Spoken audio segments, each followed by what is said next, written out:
ब्रह्मचारी को सबसे पहले अपनी रसना पर नियंत्रण रखना आवश्यक है। जबान पर, जबान बिगड़ी सब बिगड़ा।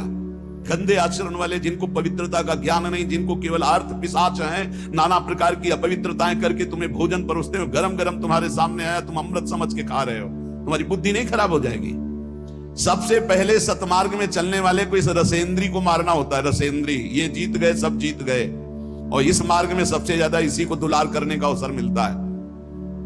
जहां निमंत्रण होगा वहां चक्क होगा, बस को खाओ और चौपट करो अपनी साधना, अपने परमार्थ को चौपट कर दो। खाना ही मृत्यु है और खाना ही जीवन है। जो पवित्र भगवद अर्पित मित आहार करता है वो अपने जीवन को भागवतिक बना लेता। कितना खाओगे?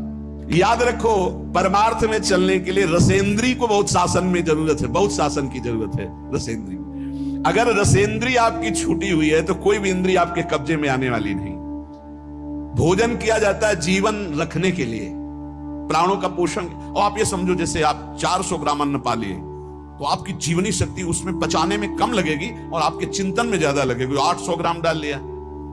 एक दिन सुना था 24 घंटे में एक मानव शरीर को स्वस्थ रहने के लिए 400 ग्राम अन्न की जरूरत होती, बस। इसके बाद तो ऊपर ओवरलोड करना है। इतनी हानि आप नहीं समझ पा रहे हो, रोगों का घर बढ़ा रहे हो।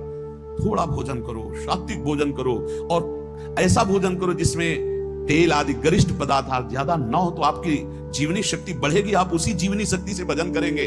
भजन में मन क्यों नहीं लगता? आप देखो, एक दिन खा के अच्छे, और एक दिन 2 रोटी खाओ केवल हमारे कहने के अनुसार, कि आपको लगे कि हाँ भूख लगी अभी, और छोड़ दो, फिर आप भजन में लगो, देखो कैसी वृत्ति जाएगी, सतोगुणी। चंचलता मन की तभी रुकती है जब सात्विक भोजन होता है।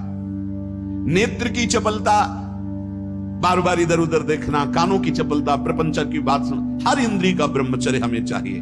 तो बहुत लाल मिर्च वाला गर्मा गर्म ये ब्रह्मचर्य के लिए सब हानिकारक। उत्तेजक भोजन नहीं, उत्तेजक दृश्य नहीं, उत्तेजक बातें नहीं, तभी संयम से चला जा सकता है। प्रतिदिन एकाग्रता पूर्वक कुछ सदग्रंथों का स्वाध्याय सबको करना चाहिए, सत्संग सुनना चाहिए, परम पवित्र महाभागवतों के चरित्र पढ़ने चाहिए, सरलता पूर्वक विश्वेश्वर भगवान की प्रार्थना, उनका नाम जप करना चाहिए। केवल ऐसे संयम से चलने से सबकी उन्नति का भाव जागृत हो जाता है, निस्वार्थ भाव जागृत हो जाता है। पूरे जगत का मंगल वो कर सकता है जो संयमी है।